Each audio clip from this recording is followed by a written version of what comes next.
Welcome to my channel try to cook. ఈరోజు గుత్తొంకాయ curry ఏ విధంగా తయారు చేసుకోవాలో చేసి చూపిస్తాను. నా వీడియోస్ నచ్చినట్టయితే లైక్ చేసి షేర్ చేసి నా ఛానల్ని సబ్స్క్రైబ్ చేసుకోండి. స్టవ్ వెలిగించుకొని బాండ్లీ పెట్టుకొని కొబ్బరి ముక్కలు వేరుశనగ పలుకులు వేసుకొని ఫ్రై చేసుకుందాం.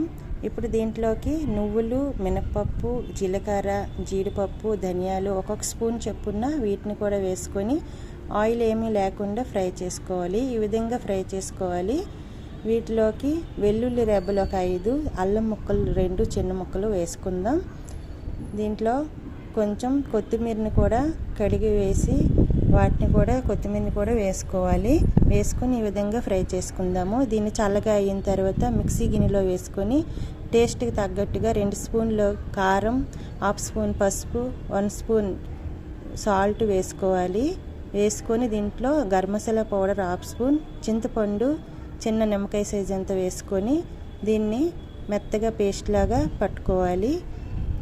గుత్తొంకాయ కావాల్సిన వంకాయలను తీసుకొని వాటిని శుభ్రంగా కడిగి 4 పలకలుగా వీటిని ముక్కలు కట్ చేసుకోవాలి. తొడుముల వరకు కట్ అవ్వకుండా పైన ఈ విధంగా కట్ చేసుకుందాం. దీంట్లో మసాలా ముందుగా ఆడించుకున్న మసాలా అంతటిని ఇదే విధంగా అన్ని వంకాయల్ని ఈ విధంగా పెట్టాలి.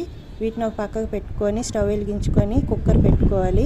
దీంట్లో పోపు గింజలు, అలాగే దాంట్లోకి ఆనియన్స్, కరివేపాకు, టమాటీ ఒకటి వేసి ఈ విధంగా ఫ్రై చేసుకుందాం. గుత్తొంకాయలను వేసుకొని మిగిలిన మసాలాని వేసి 10 నిమిషాలు ఫ్రై చేయాలి.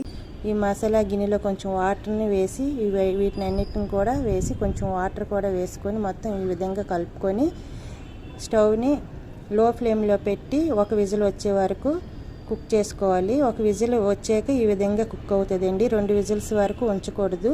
ఇంకా చిక్కగా కావాలంటే కొంచెం 10 నిమిషాల వరకు కుక్ చేసుకుంటే సరిపోద్ది. గుత్తొంకాయ కూర రెడీ అయ్యిందండి. ఇది ఏ విధంగా ఉందో మీరు ట్రై చేసి నా కామెంట్ సెక్షన్లో కామెంట్స్ పెట్టండి.